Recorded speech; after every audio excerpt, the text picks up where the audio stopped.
네, 우리의 신앙을 하나님께 고백하면서 우리 예배 드리도록 하겠습니다. 당신은 성부 하나님을 믿으십니까? 전능하사 천지를 만드신 하나님 아버지를 내가 믿사오며, 당신은 성자 하나님을 믿으십니까? 그 외아들 우리 주 예수 그리스도를 믿사오니, 이는 성령으로 잉태하사 동정녀와 마리아에게 나시고 본디오 빌라도에게 고난을 받으사 십자가에 못 박혀 죽으시고 장사한 지 사흘 만에 죽은 자 가운데서 다시 살아나시며 하늘에 오르사 전능하신 하나님 우편에 앉아 계시다가 저리로서 산자와 죽은 자를 심판하러 오시리라. 당신은 성령 하나님을 믿으십니까? 성령을 믿사오며 거룩한 공회와 성도가 서로 교통하는 것과 죄를 사하여 주시는 것과 몸이 다시 사는 것과 영원히 사는 것을 믿사옵나이다. 아멘. 네, 시간 우리 워십하면서 함께 찬양할 텐데, 우리 워십 혜인이 혼자예요. 그래서 여러분이 같이 열심히 따라해 주시면 혜인이가 부끄럽지 않게 우리 함께 찬양할 수 있을 것 같습니다. 우리 아름다운 마음들이 모여서 함께 찬양해 볼까요?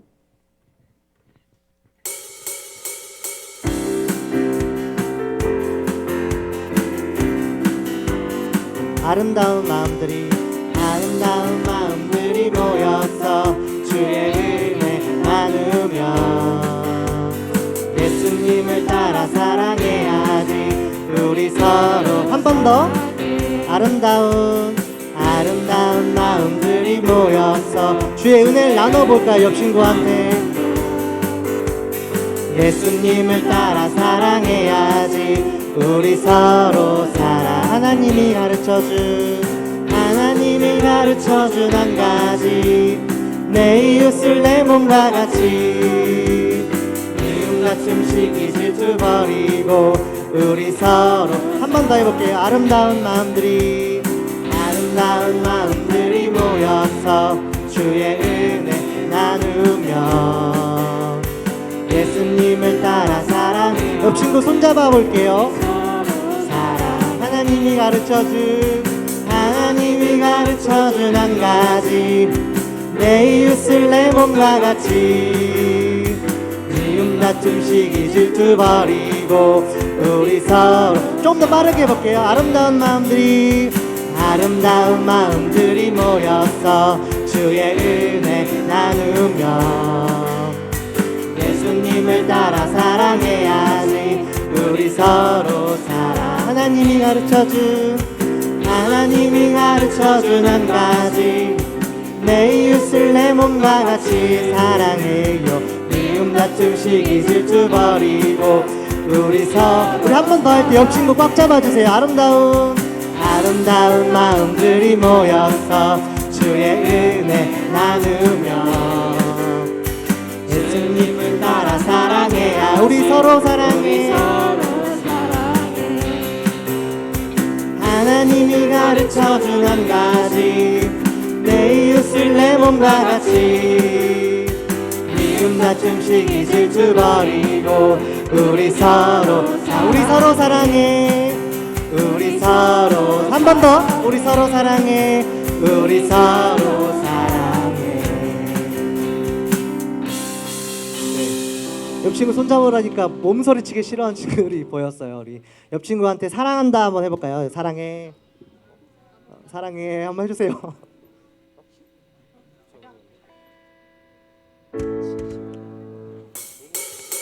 높이 계신 주님께 우리 여기 모인 이유, 우리 마음 모아 주님을 높이는 것. 높이 계신 주님께 우리 여기 모인 이유, 우리 마음 모아 주님을 높이는 것. 한 번 더. 높이 계신 주님께 우리 여기 모인 이유, 우리 마음 모아 주님을 높이는 것. 우리 주 안에서 노래하며 주의 이름 찬양해. 감사로 큰 문에 들어가 주 이름 송축하네. 진실한 찬양 안에 권능이 많이 외치세. 할렐루야 손뼉치며 전능하신 주께 높이 계신 주님께 우리 여기 모인 이유 우리 맘 모아 주님을 높이는 것 높이 계신 주님께 높이 계신 주님께 우리 여기 모인 이유 우리 맘 모아 주님을 높이는 것 우리 처음부터 해볼게요. 우리 주 안에서 노래하며 주의 이름 찬양해 감사로 큰 문에 들어가 주 이름 송축하네 진실한 찬양하네 권능이 많이 외치세 할렐루야 손뼉치며 전능하신 주께 높이 계신 주님께 우리 여기 모인 이유 우리 맘 모아 주님을 높이는 것 높이 계신 주님께 높이 계신 주님께 우리 여기 모인 이유 우리 맘 모아 주님을 높이는 우리 처음부터 한 번 더 해볼게요. 우리 주 안에서 노래하며 주의 이름 찬양해 감사로 그 문에 들어가 주 이름 송축하네 진실한 찬양하네 권능이 많이 외치세 할렐루야 손뼉치며 전능하신 주께 높이 계신 주님께 우리 여기 모인 이유 우리 맘 모아 주님을 높이는 것 높이 계신 주님께 높이 계신 주님께 우리 여기 모인 이유 우리 맘 모아 주님을 높이는 것 내 안에 모든 것 내 안에 모든 것 주를 바랄 때 주의 능력 또 영광 은혜와 자비로 찬양하며 춤추세 마음 문 열어 주가 자유케 하리 주의 이름 찬양해 높이 계신 주님께 우리 여기 모인 이유 우리 맘 모아 주님을 높이는 것 높이 계신 주님께 높이 계신 주님께 우리 여기 모인 이유 우리 맘 모아 주님을 높이는 것 한 번 더 높이 계신 주님께 높이 계신 주님께 우리 여기 모인 이유 우리 마음 모아 주님을 높이는 것 마지막으로 높이 계신 주님께 높이 계신 주님께 높이 계신 주님께 높이 계신 주님께 높이 계신 주님께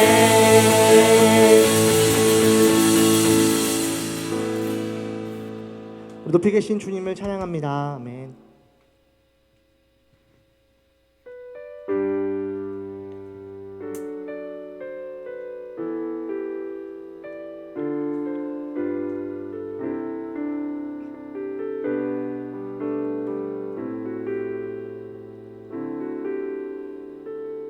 아버지 사랑 내가 노래해. 아버지 사랑 내가 노래해 아버지 은혜 내가 노래해 그 사랑 변함없으신 거짓 없으신 성실하신 그 사랑 상한 갈 때 꺾지 않으시는 어져가는 불빛 끄지 않는 그 사랑 변함없으신 거짓 없으신 성실하신 그 사랑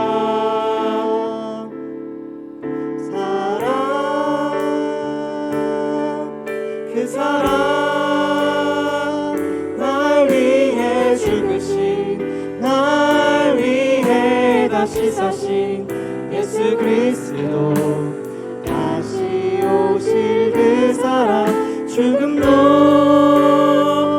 생명도 천사도 하늘의 어떤 권세도 끊을 수 없네 영원한 그 사랑 예수 아버지 사랑 아버지 사랑 내가 노래해 아버지 은혜 내가 노래해 그 사랑 변함없으신 거짓 없으신 성실하신 그 사랑 상한 갈때 꺾지 않으시는 상한 갈대 꺾지 않으시니 꺼져가는 등불 끄지 않는 그 사랑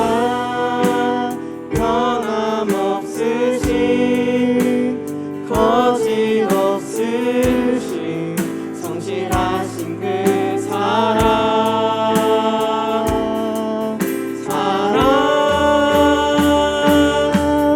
그 사랑 날 위해 죽으신 날 위해 다시 사신 예수 그리스도 다시 오실 그 사랑 죽음도 생명도 천사도 하늘의 어떤 권세도 끊을 수 없네 영원한 그 사랑의 그 사랑 그 사랑 날 위해 죽으신 날 위해 다시 사신 예수 그리스도 다시 오실 그 사랑 죽음도 생명도 천사도 하늘의 어떤 권세도 끊을 수 없는 영원한 그 사랑 예수 측량할 수 없는 측량할 수 없는 그 사랑 바다보다 더 깊고 하늘보다 더 넓은 그 사랑 어떤 말로도 표현할 수 없는 그 사랑 하나님 아버지 사랑 나를 살게 하는 그 목소리 높여서 측량할 수 없는 그 사랑 바다보다 더 깊고 하늘보다 더 넓은 그 사랑 어떤 말로도 표현할 수 없는 그 사랑 하나님 아버지 사랑 나를 살게 하는 은혜 우리 지금 함께 같이 기도하면 좋겠습니다. 예배를 위해서 같이 기도하겠습니다. 하나님의 그 사랑을 오늘 깨달아 알 수 있는 예배가 되게 도와주십시오. 그 놀라운 하나님의 사랑을 깨달아 알고 그 하나님의 사랑을 가지고 나 또한 옆에 있는 우리 친구들을 사랑하고 나의 부모님을 사랑하고 내게 주어진 사람들을 사랑하는 사랑의 삶이 될 수 있도록 함께하여 주십시오. 우리 예배를 위하여서 같이 이 시간 기도하도록 하겠습니다. 기도하겠습니다. 사랑하는 아버지, 시간 가운데 함께하여 주십시오. 아버지, 하나님의 놀라운 사랑으로 우리 가운데 채워주십시오. 아버지의 말씀을 따라 아버지를 더 사랑하며 그 사랑으로 우리가 우리 이웃들을 우리가 맡고 계신 나의 친구들을 사랑함으로 하나님을 이뤄나가는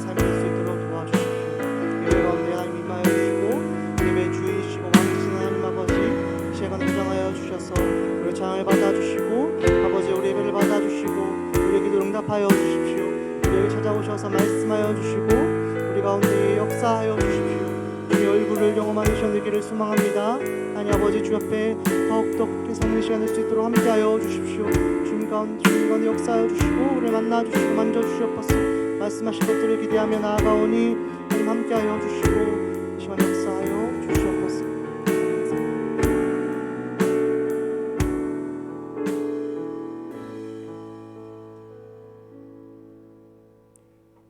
사랑이신 하나님, 추운 날씨 가운데에도 예배의 자리로 초대해 주심에 감사합니다. 하나님, 한 주간 살아가면서 나를 향한 하나님의 마음을 구하기보다는 내가 내 삶의 주인이 되어서 그저 눈에 들어오는 것, 마음에 떠오르는 것을 쫓아 살아갔습니다. 모든 죄악, 나의 삶을 죄로 인정하며 고백합니다. 하나님 용서해 주세요. 하나님, 이 시간 다시 한번 주님의 분명하신 말씀 앞에 나를 진단하게 하시고 성령님의 인도하심 따라 하나님을 예배하기 원합니다. 목사님 통해서 전하실 말씀 가운데 내 마음을 돌아보게 하시고 내게 가장 알맞게 일하실 하나님을 기대하는 마음을 회복해 주세요. 하나님, 수련회를 앞두고 있습니다. 준비하는 손길들 끝까지 하나님 붙들어 주시고 무엇보다 예배가 살아 숨쉬며 많은 영혼이 위로와 복음을 얻어 하나님을 더 깊이 사랑하는 시간 되게 해주세요. 마음이 어려워서, 상황이 어려워서 함께하지 못하는 친구들에게도 동일한 축복을 허락하시고 가능하다면 상황을 열어 함께하게 도와주세요. 감사하며 모든 예배 주인 되신 예수 그리스도 이름으로 기도드립니다. 아멘.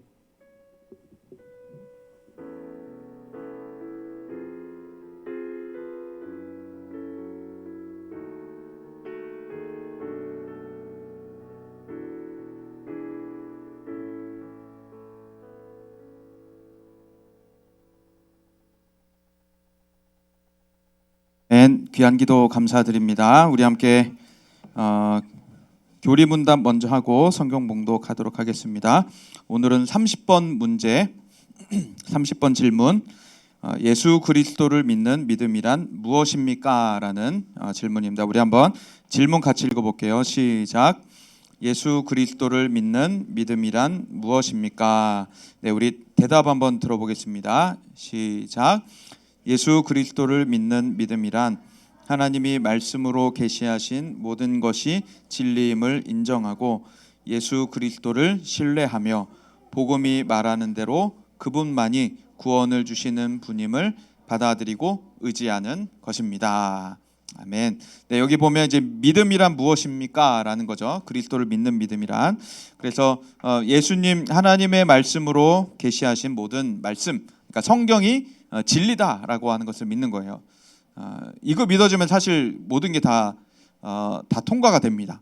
성경에 나온 모든 말이 진리다. 이건 변하지 않는다라고 하는 것을 믿으면 이 세상의 모든 것을 우리가 해석할 수 있는 키가 돼요. 그래서 성경을 진리라고 믿고 인정하고 예수 그리스도를 신뢰하고, 그래서 예수님께 나의 인생을 마음껏 맡겨놔도, 예수님이 나에게 마음껏 말씀하시고 명령하셔도 나는 마음껏 예수님 말씀대로 복종하고 순종하고 따라도 그게 나에게 최고다, 최선이다 라는 것을 신뢰하게 되고 복음이 말하는 대로 그분만이 구원을 주시는 분임을 받아들이고 의지하는 것, 이게 바로 믿음이라는 겁니다. 그래서 사람에게는 우리가 이런 믿음을 줄 수 없지만 예수님께는 우리가 이런 믿음을 줄 수 있기 때문에 예수님 마음껏 말씀하시고 내가 마음껏 복종하겠습니다. 마음껏 명령하시고 내가 마음껏 따르겠습니다. 그게 나의 인생의 최선의 길임을 믿습니다 라는 것이 바로 우리의 믿음이 되는 겁니다. 이렇게 살아갈 수 있기를 원합니다. 네, 우리 마태복음 5장 33절부터 48절 말씀 한번 같이 읽겠습니다. 마태복음 5장 33절부터 48절.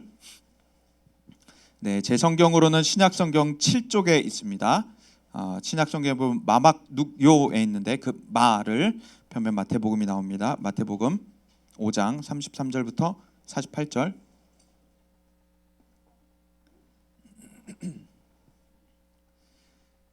네, 다 폈죠? 우리 38절부터만 한번 읽어보겠습니다. 38절부터 48절까지 한 절씩 읽고 48절은 같이 읽겠습니다. 또 눈은 눈으로 이는 이로 갚으라 하였다는 것을 너희가 들었으나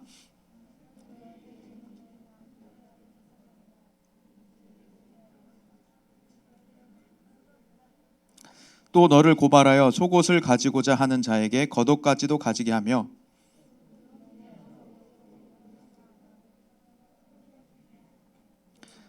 내게 구하는 자에게 주며 내게 꾸고자 하는 자에게 거절하지 말라.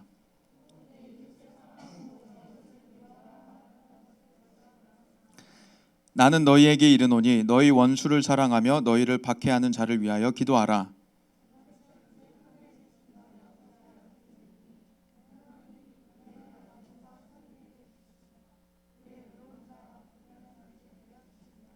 너희가 너희를 사랑하는 자를 사랑하면 무슨 상이 있으리요?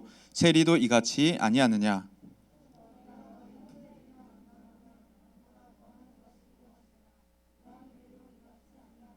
같이 읽겠습니다. 그러므로 하늘에 계신 너희 아버지의 온전하심과 같이 너희도 온전하라. 아멘. 네, 우리 옆에 있는 사람들 한번 축복하고 격려하고 우리 말씀 시작하도록 하겠습니다. 찬바람이 불어도 너의 미모는 여전하구나라고. 네.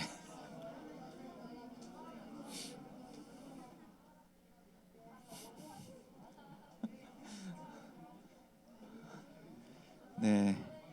찬바람이 상하게 할 수 없는 우리의 미모를 가지고 하나님 앞에 나아가서 우리 말씀을 같이 나누도록 하겠습니다. 마태복음 5장은 우리 지난 시간에는 이제 1장에 있는 족보를 살펴봤죠. 그 족보 이후에 이제 예수님의 행적이 쭉 나타났는데 그 중에 마태복음 5장은 굉장히 중요한 장 중에 하나예요.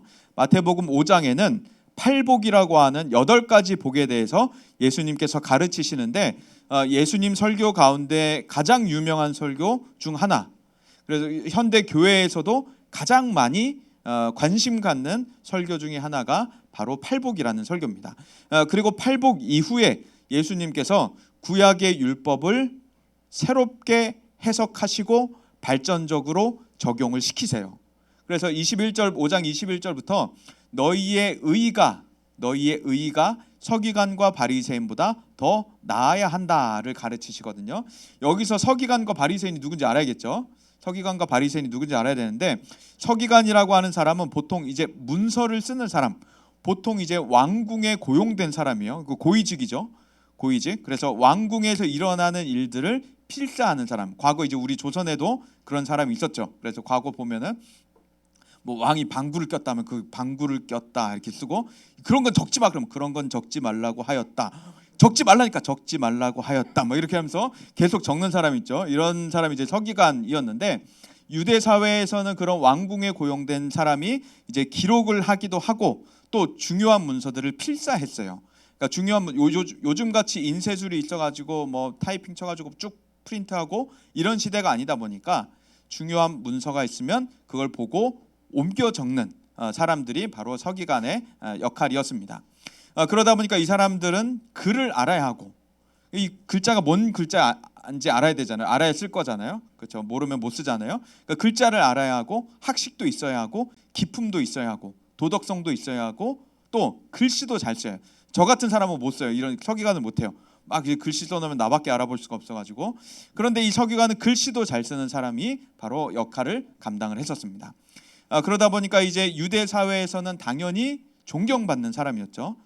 그리고 당시의 종이는 너무도 귀한 거여서 뭐 이제 파피루스라고 하는 것으로 구약 시대 당시에는 썼었는데 종이가 너무 비싸다 보니까 책을 들고 있지를 못했어요. 요즘 우리는 책을 줘도 안 보죠. 책을 줘도 막 이렇게 처박아 놓고 먼지 쌓여 있고 막 안 보고 버리고 나중에 막 폐품으로 버리고 이런데 당시에는 책이 너무도 귀한 시대였어요. 그래서 책을 한 권 갖고 있다면 굉장한 자산이 되는. 그래서 이 서기관들이라고 하는 사람은 유대 사회에서 존경을 받는 사람이었는데 거기다가 이제 신약 시대 당시에는 율법을 해석할 수 있는 사람들로서도 역할을 더 하게 됐습니다. 그러니까 유대 사회 안에서는 존경을 받을 뿐만 아니라 고위직이었었고 또 율법을 해석할 수 있었던 사람이 바로 이 서기관이라고 하는 사람이었어요. 바리새인은 누구냐? 바리새는 당파, 분파, 한 분파인데 바리새파라고 불리는 한 파였습니다. 조직폭력이 아니고 이 사람들은 어렸을 때부터 태어날 때부터 엄격한 율법의 교육과 훈련을 받으면서 살았던 사람이에요. 갑갑했겠죠. 얘기만 들어도 너무 갑갑했던 사람. 율법에 뭐라고 써있다 그러면 그걸 다 지키는 사람들이에요. 부모님부터 아기까지 다 그걸 지키면서. 그래서 율법에 있는 걸 한 토시도 틀리지 않게 다 지켜서 살아가는 사람들이고 굉장히 엄격한 규율 속에 살아갔던 사람들. 그래서 그 누구보다도 유대 사회 누구보다도 율법을 더 잘 지키면서 살아왔던 사람들. 그러니까 비교 대상이 없는 거예요. 바리새파에게는. 유대 사회를 어디를 다녀도 자기네보다 더 엄격하게 율법을 지킨 사람이 없다 보니까 유대 사회에서는 우리 바리새파가 가장 경건한 사람들이다라고 하는 자부심과 자만심으로 똘똘 뭉쳐있던 사람들이 이 바리새인들이었어요. 그러다 보니까 유대 사회에서 자연스럽게 다른 사람들이 범접할 수 없는 그룹이 바리새파였죠.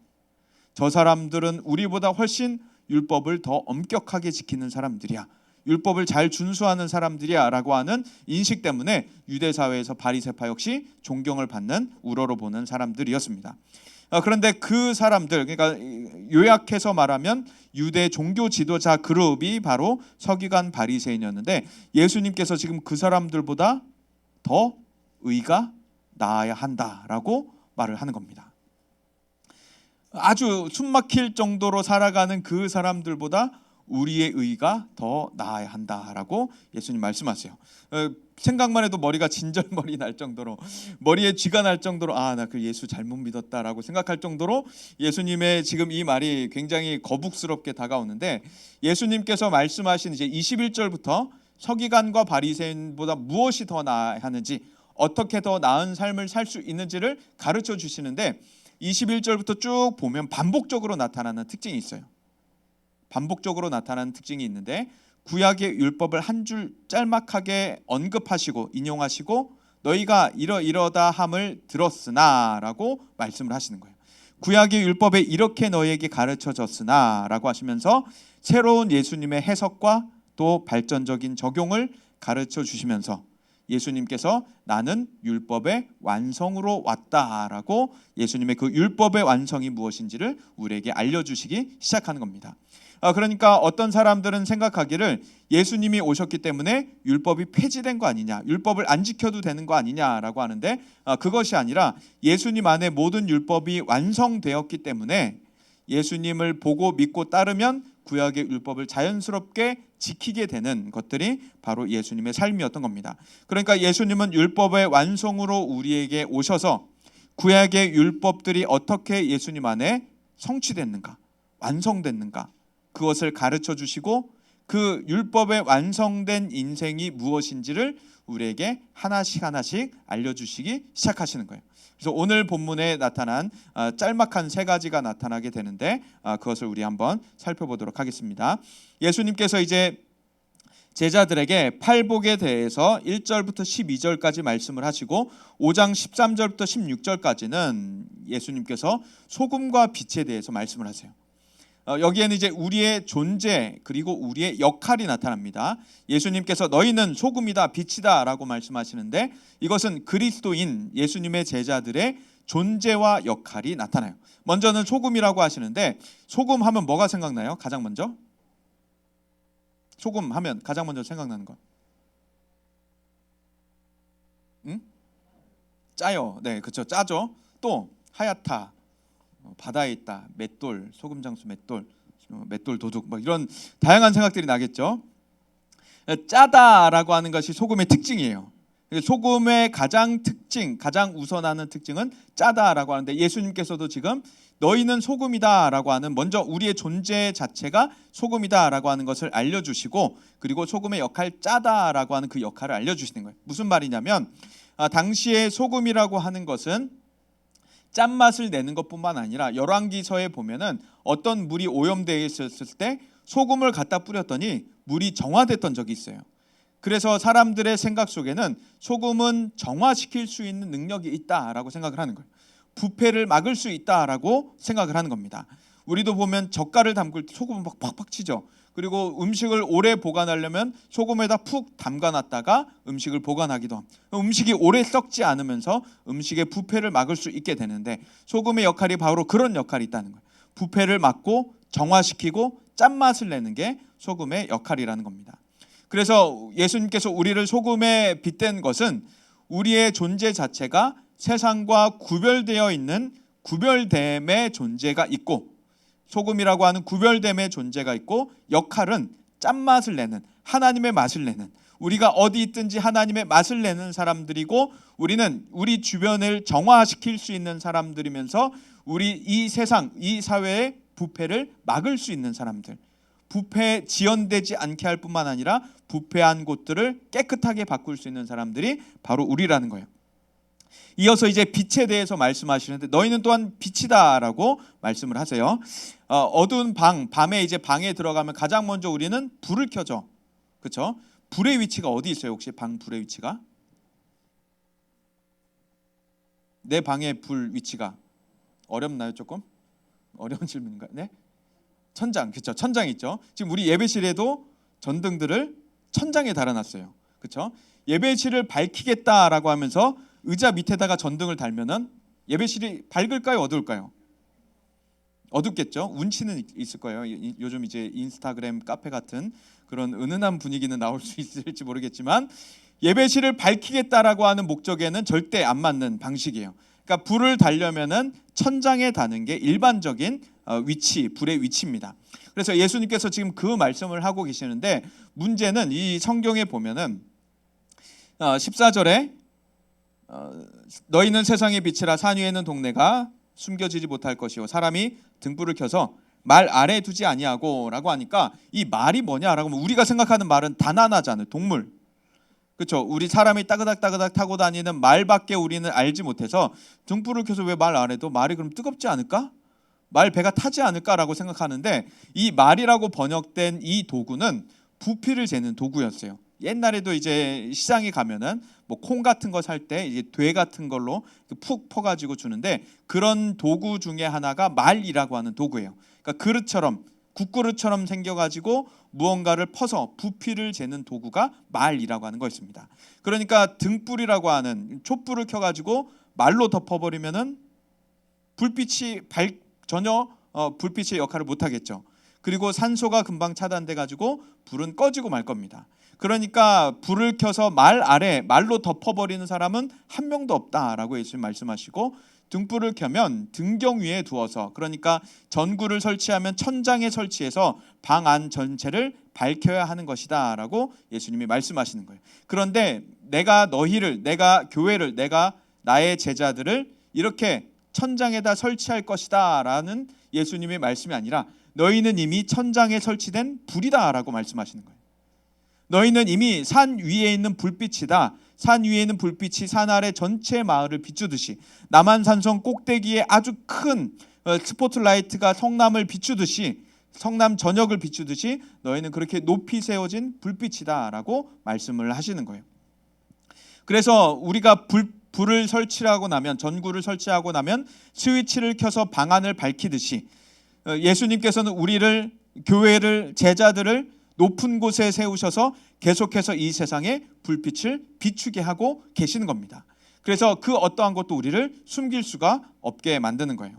이게 바로 우리들의 모습, 삶이라는 겁니다. 그래서 우리는 어딜 가든지 소금으로서 하나님의 맛을 내고, 우리가 있는 그 어떠한 곳이든지 부패를 방지하고 정화시키고, 하나님의 뜻으로서 정화시키고, 또 빛으로서 어두운 곳을 환하게 밝힐 수 있는 게 바로 우리들의 삶이라는 겁니다.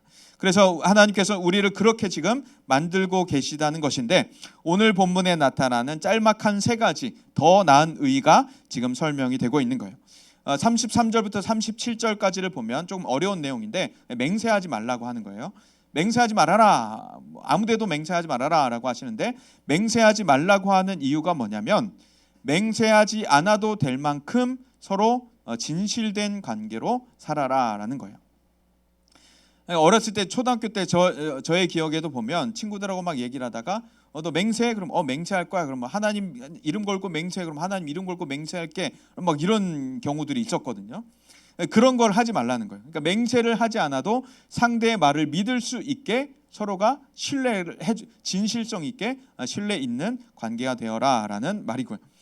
38절부터 42절까지를 보면 이제 복수에 대해서 이야기를 합니다. 구약에 보면 동해보복법이라고 하는 게 있어요. 동해, 같을 동자, 해자에서 같은 해만 입혀라, 같은 피해 입은 만큼만 피해를 돌려주어라 라는 것이 바로 동해보복법이었습니다. 하나님께서 이 제도를 만드신 이유가 있어요. 옆집의 친구가 우리 집에 송아지 한 마리를 상하게 하면, 송아지 한 마리를 죽이면은 우리는 분노해서 그 옆집에 외양간 통째로 불태워버리는 게 사람의 마음이죠. 옆에 친구가 손바닥으로 나를 때리면 주먹으로 10대를 때리고 싶어지는 게 사람의 일반적인 마음이에요. 그렇죠? 요즘에는 학교 교실이 책상이 떨어져 있잖아요. 제가 학교 다닐 때는 책상이 붙어 있었어요. 두 명이 한 책상을 썼었는데 반을 딱 갈라놓고 넘어오면 막 내 거 막 넘어오면 때리고 막 이렇게 했었는데, 그러다 보면 싸움 나는 애들이 되게 많아요. 툭 쳤는데 퍽 치고, 퍽 치면 바바박 치고, 너는 왜 이렇게 막 옥신각신 싸우다가 되거든요. 그게 이제 일반적인 사람들의 모습이다 보니까 하나님께서는 너가 피해 입으면 그 피해 입은 만큼까지만 돌려주어라 라고 하는 게 하나님의 지혜의 규범이었어요. 그러니까 눈을 맞으면 눈만 돌려줘야지, 눈을 맞았는데 목을 베어버리는 일들은 하지 말아라. 그러니까 눈을 맞았으면 눈만 돌려줘라 라고 하는 규범을 정해놓은, 제한을 걸어놓으신 것이 하나님의 보복의 방식이었습니다. 그러니까 피해 입은 피해 보상에 대한 하나님의 지혜였던 것이죠. 죄 많은 우리들의 인간의 마음을 너무도 잘 아시기 때문에 제한을 걸어놓으셨는데, 사람들이 나중에 오해를 한 겁니다. 반드시 같은 값으로 보복해야 한다라고 하는 오해를 사람들이 하기 시작했던 거예요. 예수님께서 이제 율법을 완성하러 오신 예수님께서는 복수에 대해서 다시 말씀하십니다. 뭐라고 말씀하시냐면, 오른뺨을 치면 오른뺨을 치는 것으로 돌려주지 말고 왼쪽 뺨을 돌려대서 또 맞으라는 거예요. 하기 쉽지 않죠. 옆에 애가 딱 때렸는데 여기도 때려줘 하면서 딱 또 여기도 때려, 여기도 때려, 계속 돌려대는 그 모습이 쉽지 않아요. 예수님께서 지금 이렇게 살아라라고 하시는 거예요.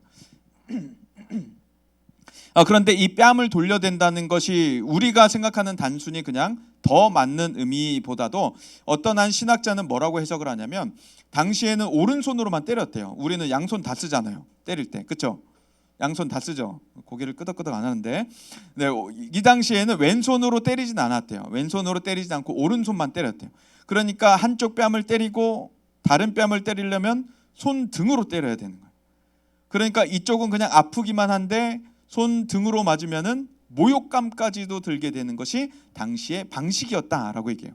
그러니까 예수님 보면은, 예수님 십자가 지고 올라가실 때 보면 사람들이 막 머리를 흔들면서 조롱하거든요. 그 앞에서 아주 얄밉게 조롱을 하는 거죠. 그리고 손바닥으로 때리는 사람, 주먹으로 때리는 사람이 있는데, 이게 바로 모욕적인 방식인 거예요. 예수님한테 모욕을 주는 방식인 거예요. 그런데 예수님께서 지금 오른뺨을 때리면 왼뺨도 돌려대서 맞아라라고 하시는 거예요.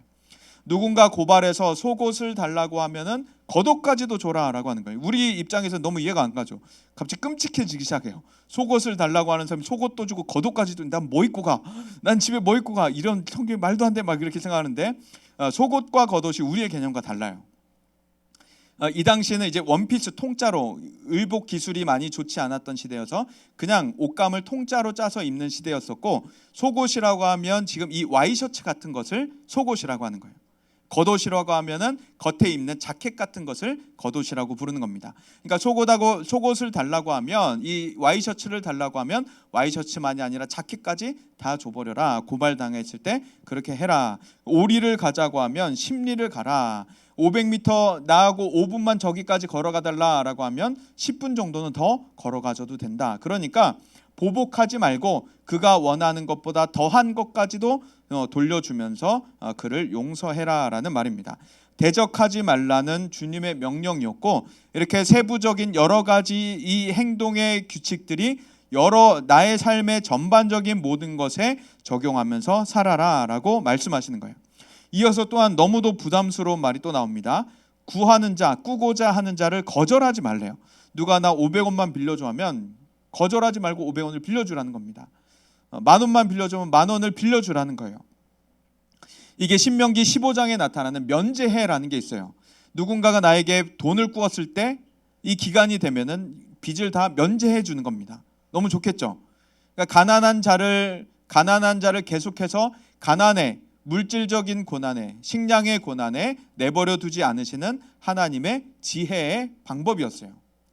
그런데 악용하는 사람은 어떻게 될까 궁금하죠. 막 마음이 아파오죠. 갑자기 누가 나한테 맨날 10,000원씩 매일매일 10,000원씩 꿔가서 안 갚아. 얘가 이 면제해를 악용해. 그럼 걔는 어떻게 되는 거예요? 나는 거지가 되고 걔는 계속 부자가 될 텐데, 나는 계속 매점에서 못 사 먹고 걔는 뭔가를 사 먹을 텐데, 이건 어떻게 되는 거예요? 라고 생각할 수도 있겠지만, 하나님은 그런 애들을 하나님께서 직접 심판을 하시는 거예요.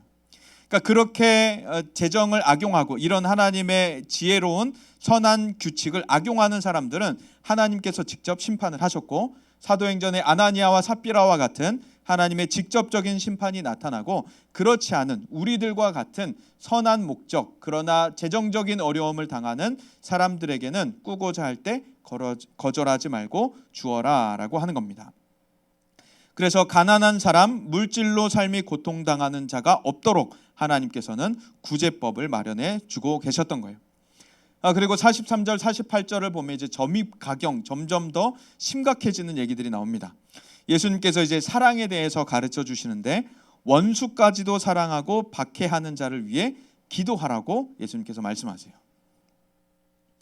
너무 힘든 일입니다. 저는 이 성경을 읽을 때도 이 부분이 너무 힘들었어요.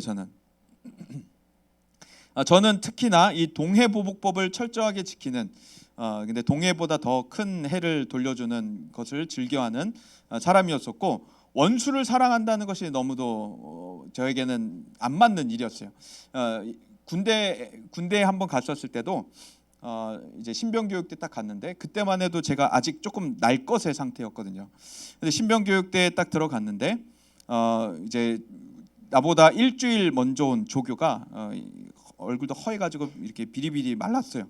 그래서 이제 막 뭐라고 화도 내고 막 명령도 하고, 그걸 다 듣고 있기가 힘들었어요. 저는.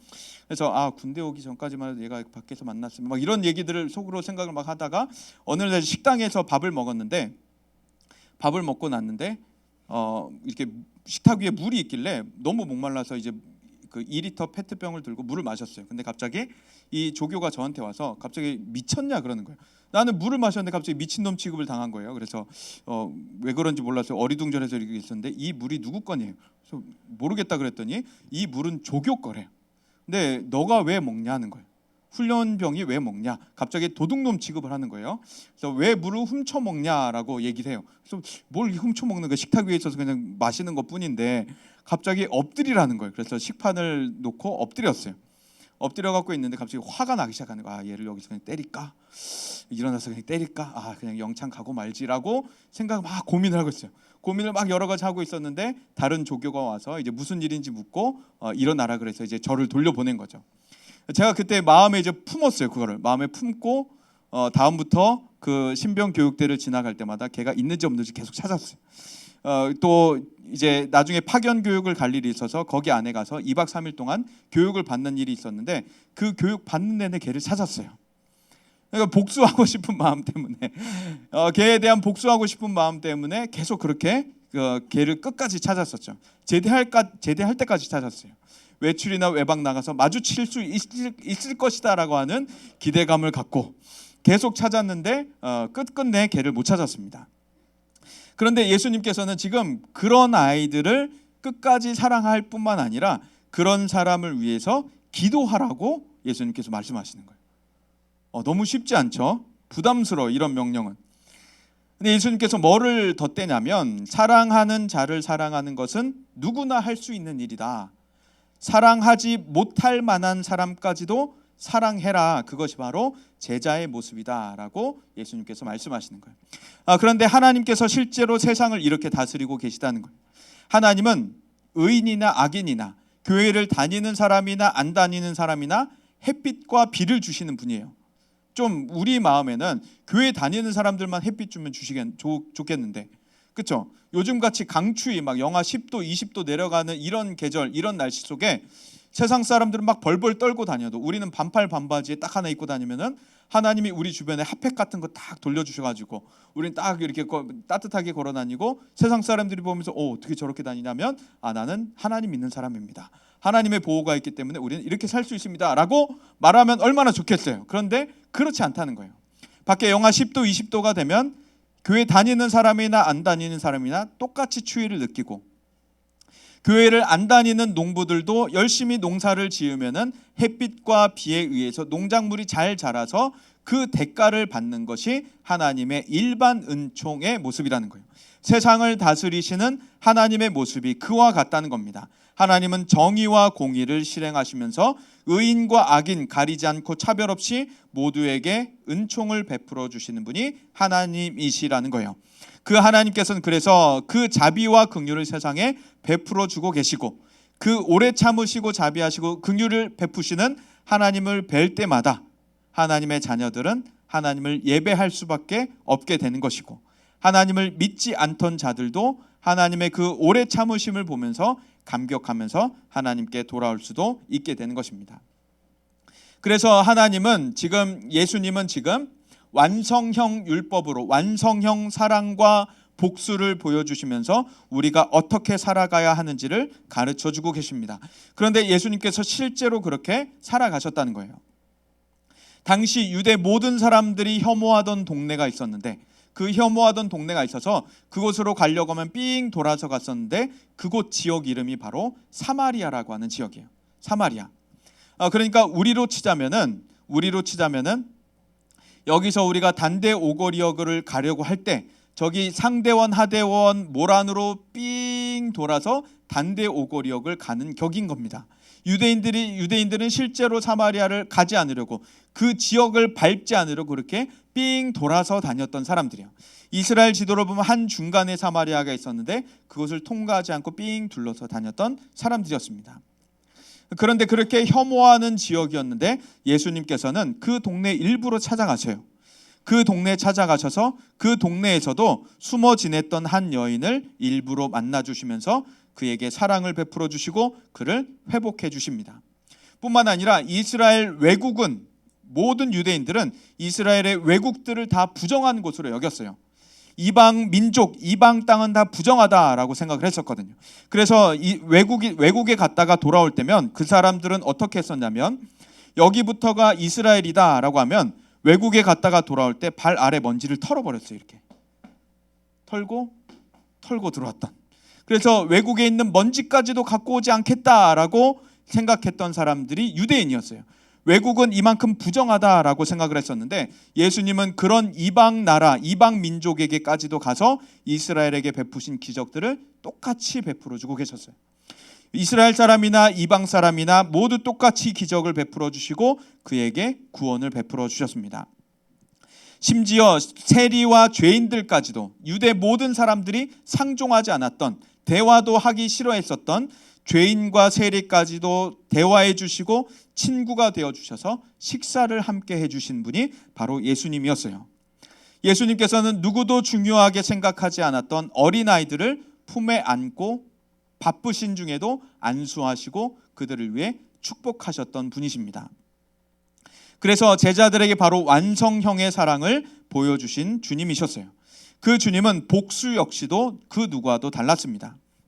대적하고 핍박하는 무지한 제사장, 서기관, 바리새인, 사두개인들, 로마 군사들 모든 사람들에게 예수님은 폭력을 가하시지 않으셨어요.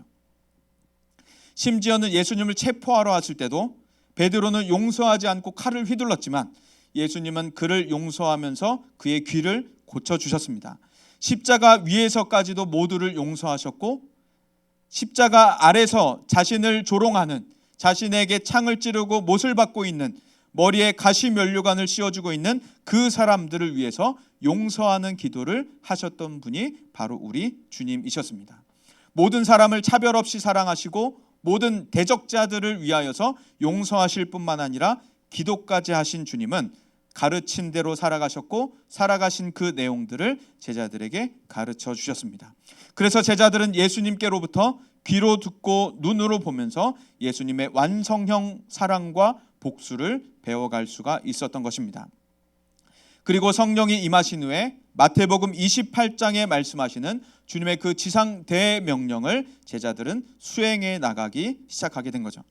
주님처럼 다른 사람들을 사랑하게 되었고 주님처럼 이방 지역을 위해서도 구원의 복음을 전할 뿐만 아니라 그래서 이방 지역에 교회가 세워지기 시작하고 그 이방 교회에 가서 목회를 하기 시작합니다.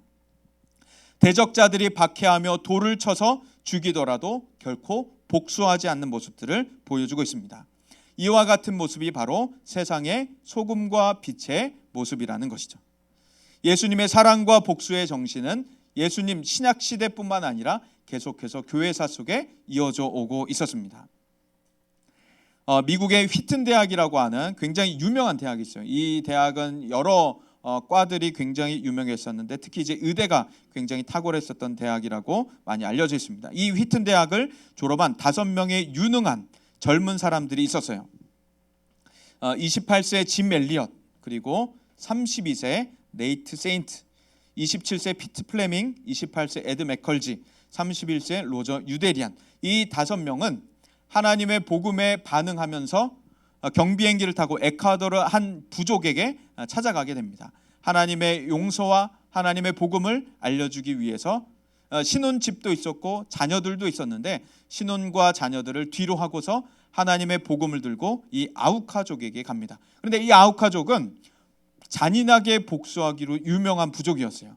자신의 부족을 공격했다, 창하게 했다 하면 아주 잔인한 복수를 하기로 유명했던 아우카족이었습니다. 이 5명의 젊은 선교사가, 유능한 선교사가, 미래가 보장받는 탁월한 5명의 젊은 사람들이 신혼과 자녀들을 뒤로하고 이곳에 도착했는데, 해변에 도착했을 때 이 사람들이 오해, 누명을 받기 시작합니다. 아우카족 가운데 한 여성을 이 사람들이 살해했다는 거예요. 아우카족이 분노하기 시작합니다. 저 5명의 사람이 우리를 공격했다, 우리를 죽였다라고 하는 사실이, 잘못된 사실이 알려지기 시작하면서 아우카족 모든 사람들이 창과 무장을 한 채로 해변으로 달려나오기 시작했어요. 이 중에 피트 플레밍이라고 하는 선교사가 자신의 아내에게 무전을 칩니다. 흥분한 원주민들이 우리를 향해 달려오고 있다, 기도해줘라고 하는 짤막한 무전을 남깁니다. 그리고 가족들이 그 소식을 듣고서 나중에 그 해변에 찾아가게 되죠. 그곳에는 무자비하게 살해를 당한 자신의 남편, 자신의 가장이 그곳에 누워 있는 것을 보게 됩니다. 안타까운 죽음을 맞이한 선교사들에게 권총이 있었다는 사실이 아우카족에게 나중에 알려지게 돼요. 아우카족은 의문에 빠지기 시작합니다. 이들은 권총이 있었는데 왜 우리를 향해서 쏘지 않았을까? 우리가 창으로 찌르고 있을 때, 우리가 이들을 공격할 때 이들은 죽어가면서 왜 권총을 한 발도 우리에게 쏘지 않았을까? 그들은 계속해서 의문에 들어가게 됩니다.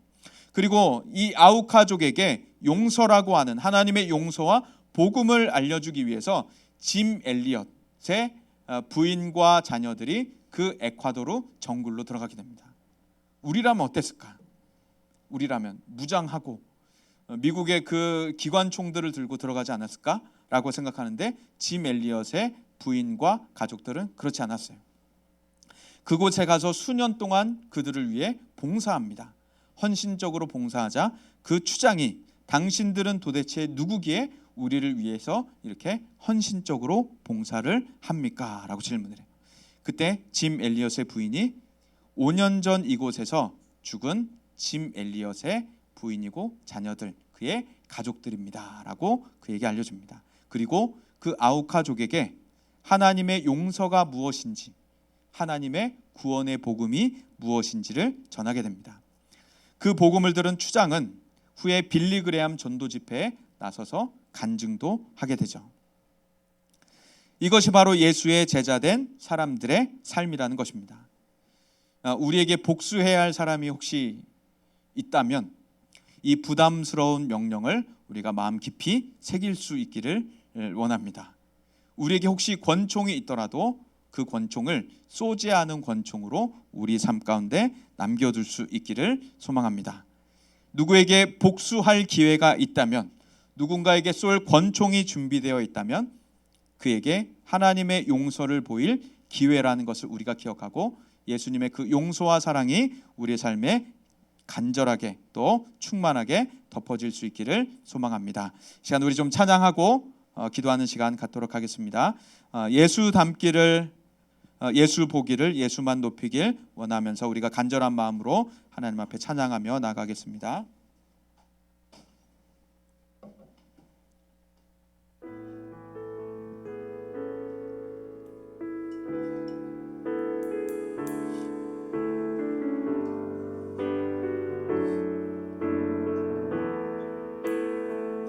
삶의 소망, 내 삶의 소망, 내가 바라는 한 분, 예수 닮기를 내가 원하네. 한없는 사랑, 한없는 사랑, 풍성한 긍휼, 예수 닮기를 내가 원하네. 예수 닮기를, 예수 닮기를, 예수 보기를, 예수만 높이길 내가 원하네. 내 평생 소원, 예수 닮기를, 예수만 닮기를 내가 원하네. 2절 찬양합니다. 온유하시고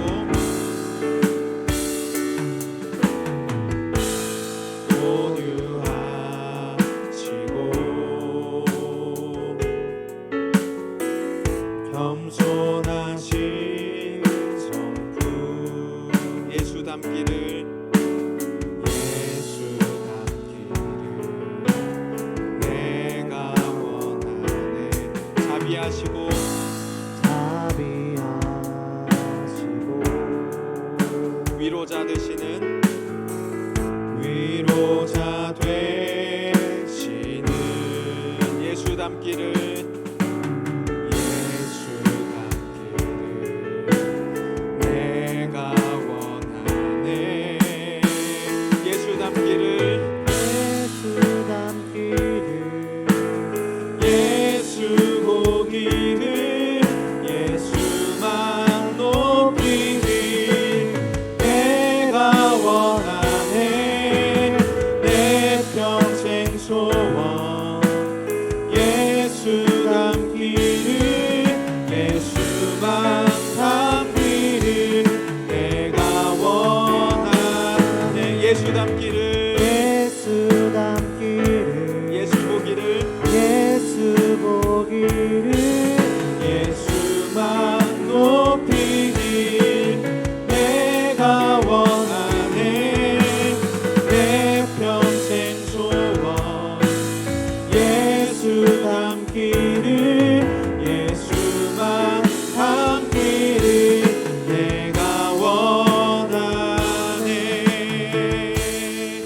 이 시간 함께 기도할 때에는 예수님께서 우리에게 가르쳐 주신 그 복수와 사랑에 관하여서 우리가 마음으로 좀 깊이 묵상하면서 결단하는 기도하겠습니다. 하나님, 제가 예수님처럼 살기를 원합니다. 예수님께서 보이신 그 사랑의 일부분만큼이라도 제가 닮아 나가게 하여 주옵소서. 제 삶 가운데 예수님의 모습을 채워가 주옵소서. 그래서 예수님처럼 사랑하게 하시고 예수님처럼 용서하고 복수하게 하여 주옵소서. 그래서 우리 마음 가운데 좀 미워하는 감정, 사람, 대상이 있다면, 내가 복수하고 싶은 대상, 상황이 있다면 우리 좀 그 마음을 하나님 앞에 치유하여 달라고, 내려놓게 해달라고, 우리 함께 기도하시고 예수 닮게 해달라고 우리 주여 외치고 통성으로 기도하시겠습니다. 주여. 하나님 아버지, 우리의 마음 가운데, 우리의 상황 가운데, 하나님 우리가 살아온 가운데 하나님 복수하고 싶은 대상과 또 상황과 사람이 있다면 하나님 우리의 마음을 예수님의 마음으로 덮어 주옵소서. 하나님 세상 사람들과 같이 살지 않게 하시고 세상과 같이 복수하지 않게 하시고 예수님처럼 복수하게 하여 주옵소서. 예수님처럼 용서하고 사랑을 베풀면서 예수님처럼 그들을 위해 기도할 수 있는 제가 되어서 예수님처럼 살아갈 수 있는 저의 삶이 되게 하여 주옵소서. 하나님 오직 예수님만을 닮게 하시고 세상 닮지 않게 하시고 세상의 복수 방법을 닮지 않게 하시고 세상의 친구 관계를 닮지 않게 하시고 세상의 미움과 다툼을 닮지 않게 하시고 오직 하나님의 방법을, 하나님의 방식을 닮아 나가는 제가 되게 하여 주옵소서. 예수님처럼 온유하게 하시고 예수님처럼 겸손하게 하시고 예수님처럼 다른 사람들을 품고 안고 사랑할 수 있는 제가 되어서 예수님처럼 살아갈 수 있는 저의 삶이 되게 하여 주옵소서. 우리 한 가지만 더 기도하면 좋겠습니다. 한 가지 더 기도할 때에는 이제 곧 다가올 수련회가 있습니다. 또 우리는 훈련하는 교회, 훈련하는 중등부입니다.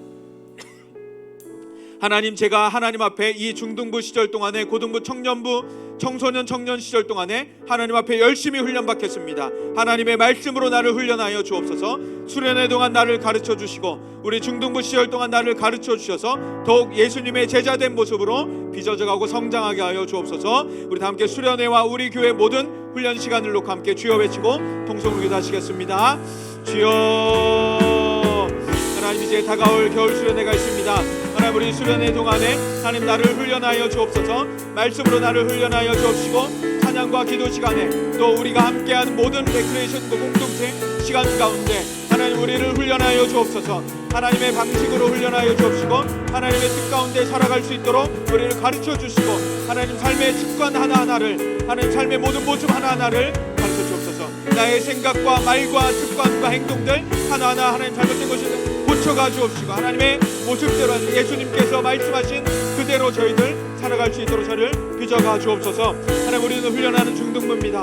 하나님, 제자 훈련을 제자반이 이제 곧 열리게 되고 또 앞으로 또 CDTS와 드리고 여러 가지의 훈련 프로그램들이 계속될 때 하나님 그것에 우리가 참여하면서 하나님의 청소년 시기 동안에 하나님 앞에 훈련을 받을 수 있는 저희가 되게 하여 주옵소서. 하나님, 청년부 가서도 또 작년부 올라가서도 계속해서 하나님 앞에 훈련받으면서 더욱 제자된 모습으로 빚어갈 수 있도록 성장될 수 있도록 나의 삶을 드리게 하시고 헌신하게 하시고 주님 앞에 훈련받고 또 헌신하는 그 기쁨을 알아가면서 거룩해서 거기 예수님 제자로 세상하는 그 모습을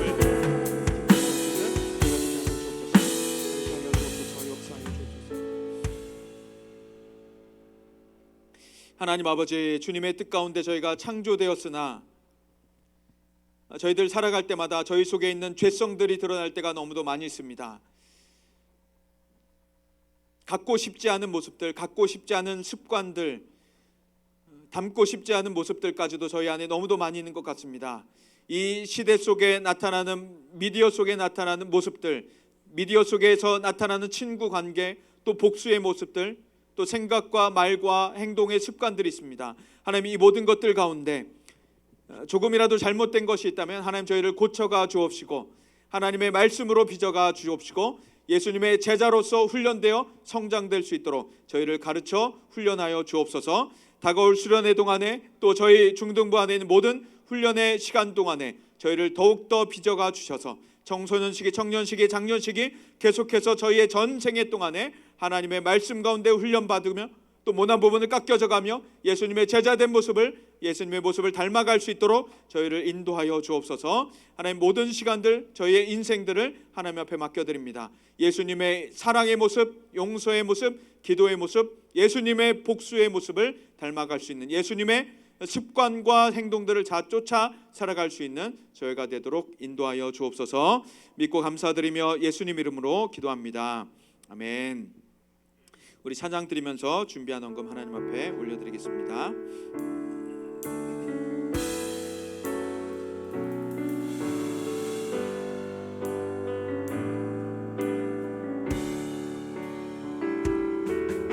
이제 내가 사는 것 아니요 그리스도 내 안에 사시니 오직 그의 생명이 나의 생명 나의 모든 날들도 주의 것 나는 오직 한 분 바랍니다 나의 아버지 나의 나는 오직 한 분 구원 바랍니다. 나의 주 나는 오직 한 분 바랍니다 나의 아버지 나의 구원 나의 주 드려진 헌금 위해서 기도하겠습니다. 하나님 아버지, 저에게 주신 모든 것들, 쓸 것들 하나님의 것입니다. 하나님 아버지께서 주신 것입니다 라는 신앙 고백으로 이 예물 주님 앞에 올려드립니다. 정의 저희의 모든 것들 가운데 거룩히 구별하여 하나님 앞에 올려드린 각 예물 가운데 하나님 기뻐 받아 주옵시고 하나님의 것 하나님께 돌려드리오니 계속해서 저희의 삶 아버지 하나님으로 채워지고 풍성이 남도록 채워져 부족함 없이 살게 하여 주옵소서. 이 헌금 쓰여지는 곳에 하나님의 복음이 전파되게 하시고 하나님의 사랑이 드러나며 하나님 영광을 받으시는 곳에 이 헌금 사용되게 하여 주옵소서. 이번 한 주간도 살아갈 때에도 아버지 하나님의 보살피심과 동행과 인도하심 속에 살게 하여 주시고 주님께 영광만 돌릴 수 있는 찬송이 되는 한 주간의 삶이 되게 인도하여 주옵소서. 믿고 감사드리며 예수님 이름으로 기도합니다. 아멘.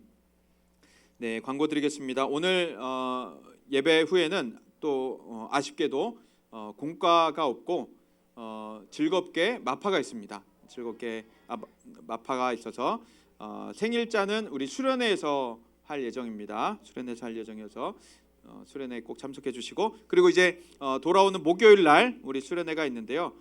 수련회 나눠드린 안내문 잘 참고해 주시고 그 참고 안내문에 있는 준비물들 잘 챙겨와 주시고 시간에 맞게 와주시면 되겠습니다. 그리고 또 중요한 것은 토요일 날에 우리가 거기서 조금 일찍 우리 교회로 돌아오게 될 건데 우리 중등부실에서 부모님과 함께하는 집회가 이곳에 있습니다.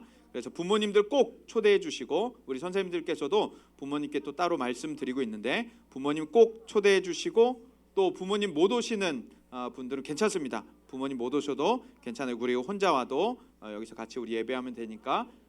응? 부모님?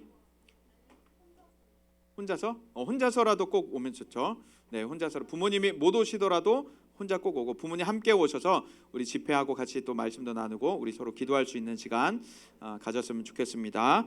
네, 이상으로 그리고 네. 기타 궁금한 것은 우리 담임 선생님이나 또 저한테 물어봐 주시면 대답해 드리겠습니다. 네, 이상으로 광고를 마치고 우리 기도하고 우리 예배를 마치도록 하겠습니다. 축도하겠습니다. 주 예수 그리스도의 은혜와 하나님의 사랑과 성령의 교통하심이 예수님을 따르기를 예수님만을 닮아가기를 예수님의 사랑과 용서를 배우기를 간절히 갈망하는 모든 심령이에 영원까지 함께 하시기를 간절히 축원하옵나이다. 아멘.